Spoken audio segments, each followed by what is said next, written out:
കോട്ടയം എരുമേലിയിൽ വാപൂരസ്വാമി ക്ഷേത്രത്തിന്റെ നിർമ്മാണ പ്രവൃത്തികൾ താൽക്കാലികമായി നിർത്തിവെക്കാൻ ഹൈക്കോടതി നിർദ്ദേശം. കെട്ടിട നിർമ്മാണ ചട്ടങ്ങൾ പാലിച്ചില്ലെന്ന് ചൂണ്ടിക്കാട്ടി പറവൂർ സ്വദേശി നൽകിയ ഹർജിയിലാണ് ദേവസ്വം ബെഞ്ചിന്റെ നിർദ്ദേശം. വിഷ്ണു സുരേഷ് വിവരങ്ങളുമായി ചേർന്നു. വിഷ്ണു, ഈ കെട്ടിട നിർമ്മാണ ചട്ടങ്ങൾക്കൊക്കെ അപ്പുറം വാപൂരസ്വാമി ക്ഷേത്രവുമായി ബന്ധപ്പെട്ട മറ്റു ചില രാഷ്ട്രീയ പുതിയ ഉൾവിളികളുടെയൊക്കെ, രാഷ്ട്രീയമാണെന്ന് എനിക്കറിയില്ല, പുതിയ ഉൾവിളികളുടെയൊക്കെ കാലം കൂടിയാണ്.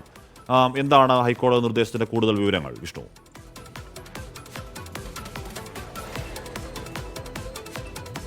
കശ്മീർ കുറച്ചു നാളുകളായി ഈ പരിസരത്ത് 49 സെന്റ് സ്ഥലത്ത്, സ്വകാര്യ വ്യക്തിയുടെ സ്ഥലത്താണ് ക്ഷേത്രത്തിന്റെ നിർമ്മാണം പുരോഗമിച്ചുകൊണ്ടിരുന്നത്. തിങ്കളാഴ്ച മുതൽ അതിന്റെ പ്രതിഷ്ഠാ ചടങ്ങുകൾ ആരംഭിക്കാനിരിക്കുകയായിരുന്നു. ഇതിനിടെയാണ് ഹൈക്കോടതി ദേവസ്വം ബെഞ്ച് ഈ ഹർജി പരിഗണിക്കുകയും ഇപ്പോൾ നിലവിൽ ക്ഷേത്രത്തിന്റെ നിർമ്മാണം നടപടികൾ താൽക്കാലികം നിർത്തിവെക്കണമെന്ന് ആവശ്യപ്പെട്ടിരിക്കുകയും ചെയ്യുന്നത്.